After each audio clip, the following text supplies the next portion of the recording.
Good evening, everyone. Welcome once again inside our Studio B here in our Milford TV studios as we present to you this week's all-new edition of the Milford Informer. I am Milford TV's Executive Director, Tim Coet. Well, we hope everybody has gotten their summer off to a fantastic start. We've certainly had a lot of great and at times very warm summer weather so far. Some great festivities here in the Milford area over the 4th of July holiday. So we hope you're soaking it all in and continuing to enjoy these great summer days and summer nights here in the Milford area. Let's get you caught up now on a couple of stories that we've been covering here over the last several weeks with our Milford TV staff. We'll dive right in with a look back at our friends at the Milford Youth Center. Just a couple of weeks ago, the Youth Center celebrated the end of their year with a very special party and awards ceremony over at the Armory building. Our Milford TV staff members Dominique and Chase were over at the Youth Center to bring you the following recap.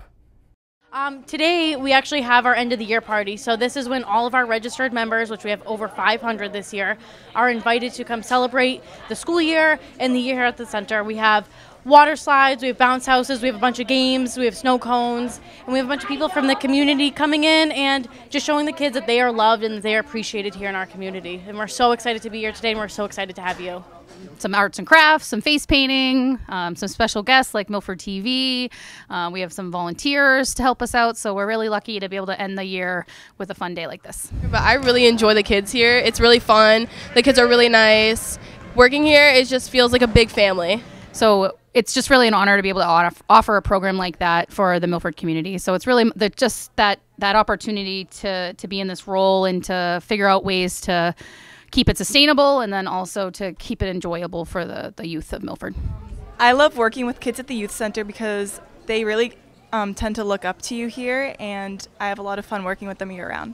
Yes, we're really excited about summer. So we transitioned from our 10-month after-school program to a 6-week summer camp program, and it's a lot of fun. We have field trips. We go off-site 2 days a week, and then we go to the town pool on those other days, on our in-town days.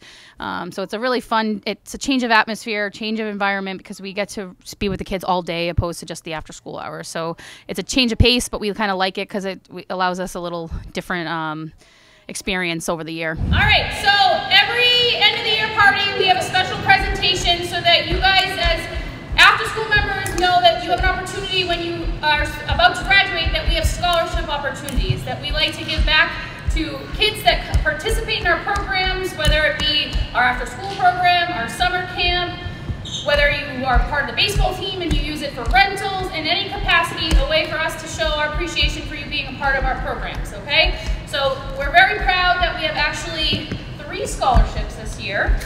Well, 3, but we have 4 awardees.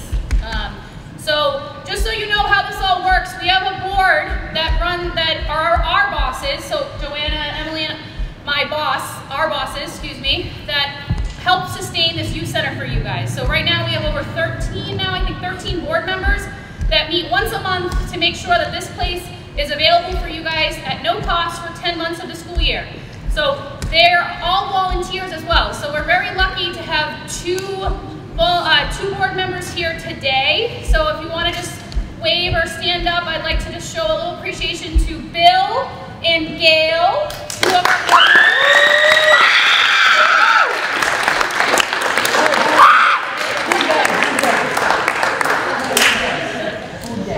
and we also have a past board member who served on our board for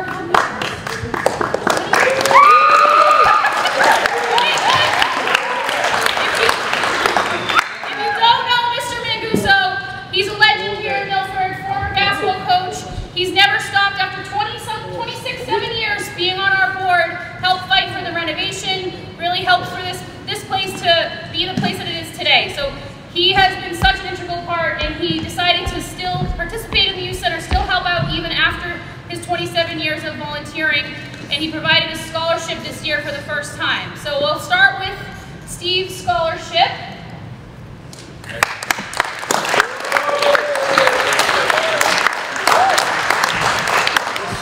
This is the first annual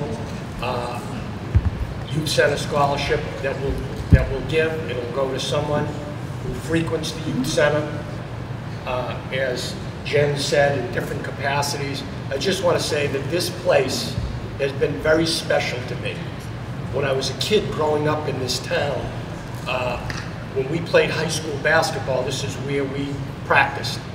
Okay, and I got on that board, all right, and we had kids in here for years before the town owned it. All right, and then we fought, and it was a fight to get this place renovated. And to me, it puts a smile on my face every time I walk in here. And it's great to see you guys in here. Okay, so just as far as Antonio goes, he played for my son. That's probably the first contact I had with him. My son was the freshman basketball coach. I would go to his games, and I noticed him and kind of followed him for the next 4 years. He's just a terrific young man, high character, and I'm really proud to present our first scholarship to Antonio Christensen.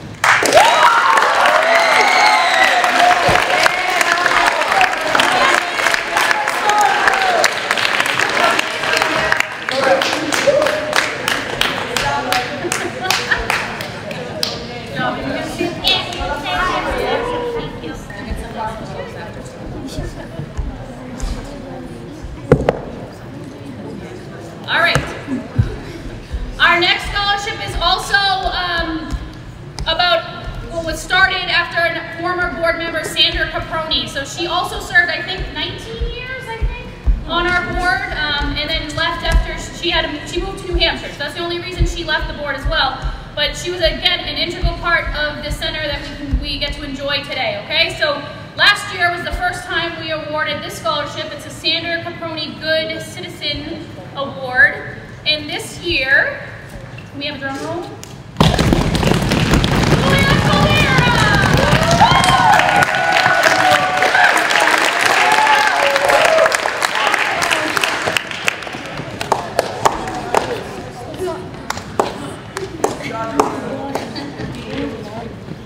All right, and for our final scholarship, we have the General Milford Youth Center Scholarship. And what's very unique about this one is that it's not just for youth that plan on going to college, it's to pursue anything. So if you want to go into a trade, if you want to do professional video games, you can use it to purchase your equipment. It's for anyone trying to pursue something in their future.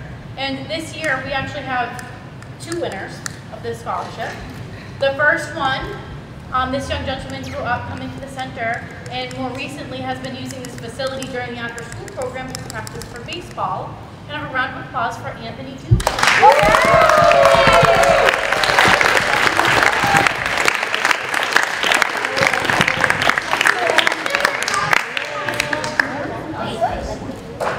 All right, and then our next recipient is a well-loved camp counselor and after-school staff.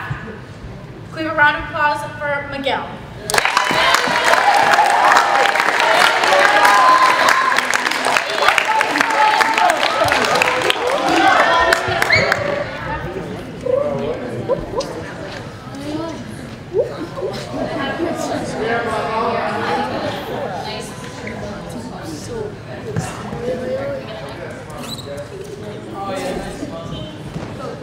As you guys know, at the end of every year, we say goodbye to a couple staff who will leave us for college. And those staff this year are standing right in front of us, Antonio, Julia, and Miguel. And every year, we like to honor our senior staff with a small gift to thank them for their time here with you guys. All right, so we're going to present them a little gift from the Legion Center.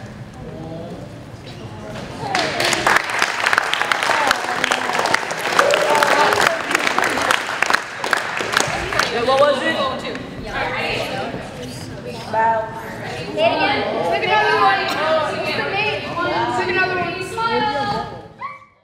As we mentioned, summer, of course, is in full swing, and a great new addition back here to the Milford community is the Fino Pool. The Fino Pool officially opened its doors this week after a long hiatus with a lot of renovations and remodels going on over at the Fino Pool location, but now back open to the public and better than ever before with a lot of new features and a lot of great upgrades and a nice brand new facility over there for folks to enjoy now for years to come. Before the official opening of the pool took place this week, we had a chance to get a sneak peek at all of the new facilities and the great new look over at Fino Pool, and we talked about it with Parks Director Jim Azam. Jim Azam, I'm the Parks and Rec Administrator for the town of Milford, and we're here today to welcome the new pool facility that we just finished and we're opening on July 10th. This pool is similar to the last pool, it's just not quite as large, but we do have added features that you can see behind me, the splash pad and different water features that weren't a part of the pool last time, which I think will be very popular with a lot of the kids that come here. We're just excited, you know, to be opening. I know everyone's been saying, why haven't we opened sooner? But, you know, construction's that way, and you know, hopefully when people come, they enjoy it, and it's, you know, we'll be here 7 days a week starting on the 10th, and hopefully with the splash pad, it will allow us to stay open a little later into the, you know, month of September, and allow people to come down and at minimal use the splash pad. This is my first time at the pool. I'm incredibly impressed. It's a beautiful new pool, and I think the community's going to love it. I reached out to Jim about a year ago, Jim Azam, and see if he was interested in partnering with Milford Regional to provide free sunscreen to patrons of the pool when it opened. And here we are today dropping off the sunscreen dispenser for the opening. I found out about the Impact Melanoma about a year ago, and we thought for a pilot program it would be great to reach out to a local community. Obviously Milford came to mind first, and I found out that they were opening a new pool, and that this would just be a perfect fit for the free sunscreen dispenser. We want to make sure that people have access to sunscreen this summer. Sunscreen could be, people may have forgotten to bring their sunscreen. Sunscreen can be expensive for families, so we want to make sure everybody is protected with sunscreen over the summer. Yeah, I think it's most important part is, you know, we're here to do a job, the park commissioners and myself, and, you know, all our workers. We're here to serve the community, and we want to have new and better things.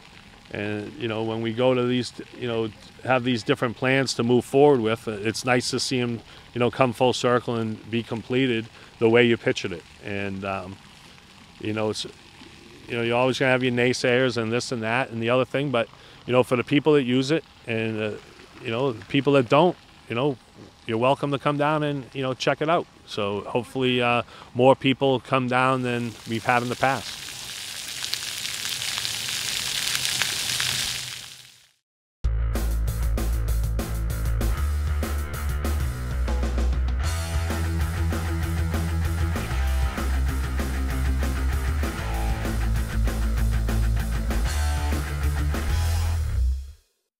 Of course, here in the summer months, our sports focus is solely on Milford Legion Baseball. We've been so happy to be hard at work over the last several weeks covering a number of select home games over the course of Milford's Zone 4 regular season. Just a handful of games left on the schedule, but before the team starts to turn their focus towards the playoffs, let's take a look back on how this season has unfolded so far as we share with you some of our top plays of our Milford Legion Baseball coverage.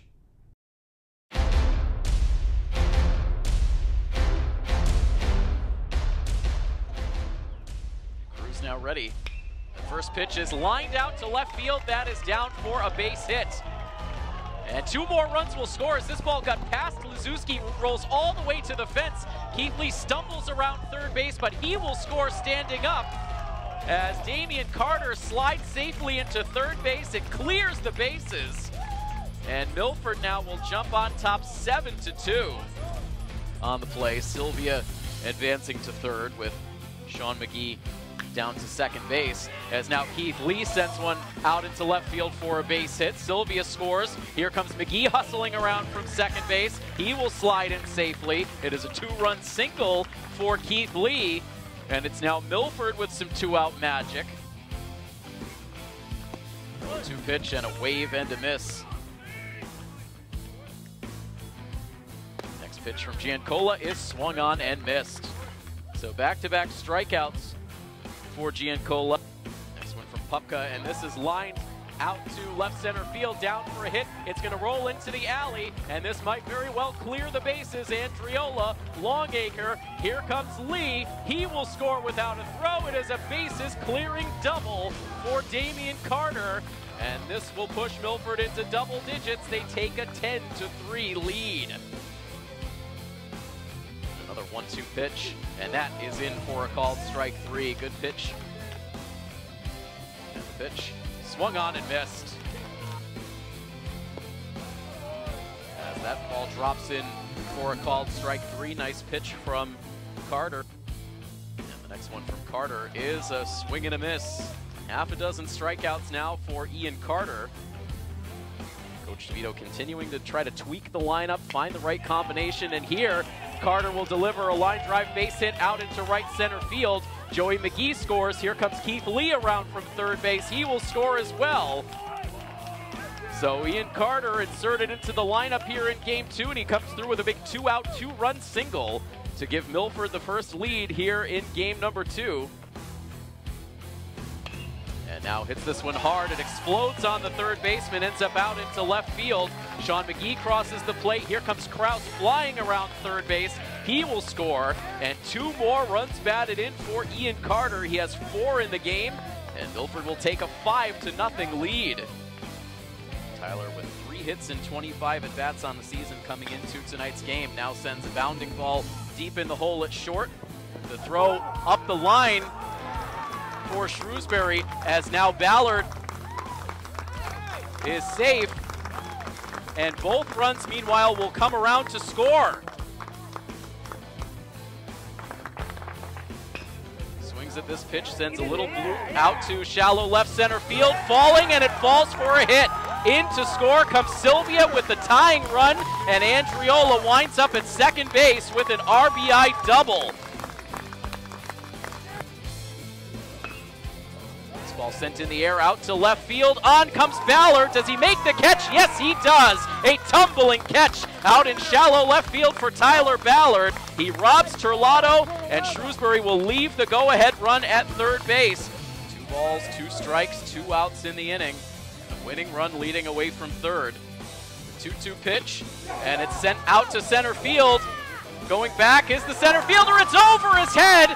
Down for a hit, and crossing the plate with the winning run is Sean McGee, as Milford will walk off with a 9-8 win in 8 innings. We'll be winding down our regular season coverage of Milford Post 59 over the course of the end of this week, and then the team will start to turn its attention towards the Zone 4 playoffs and beyond. Not sure if we'll be able to get to coverage of any of the postseason games for Post 59 this year, but we'll certainly share any details on upcoming coverage with you across our social media platforms. So make sure you stay tuned and you follow us on all of our social media platforms to get all of the latest updates related to our sports coverage and all of the other coverage that we have going on across the community, which includes the Claflin Hill Summer Concert Series. A quick programming note here before we wrap up. Claflin just began the first of their summer concert series last week with a great performance that we were so happy to be present with coverage for. Our community event coordinator Chase Pettinelli is hard at work turning that coverage over, so we'll have that available for you on our public channel, our HD channel, and on our YouTube page as well. But we'll be hard at work for the rest of the summer bringing you many of those concerts, so make sure you stay tuned with us frequently to get a chance to relive all of those great concerts which are taking place over at the Plains Park Pavilion all summer long. A lot of great concerts on the horizon, and we'll have many of them covered for you here on Milford TV. We'll have a lot of great coverage as well, and we'll be back with you soon with another all-new edition of the Milford Informer. But that's going to wrap things up for this week. Once again, we thank you so much for joining us, and from all of us here at Milford TV, this is Tim Coette saying have a great week. So long, everybody.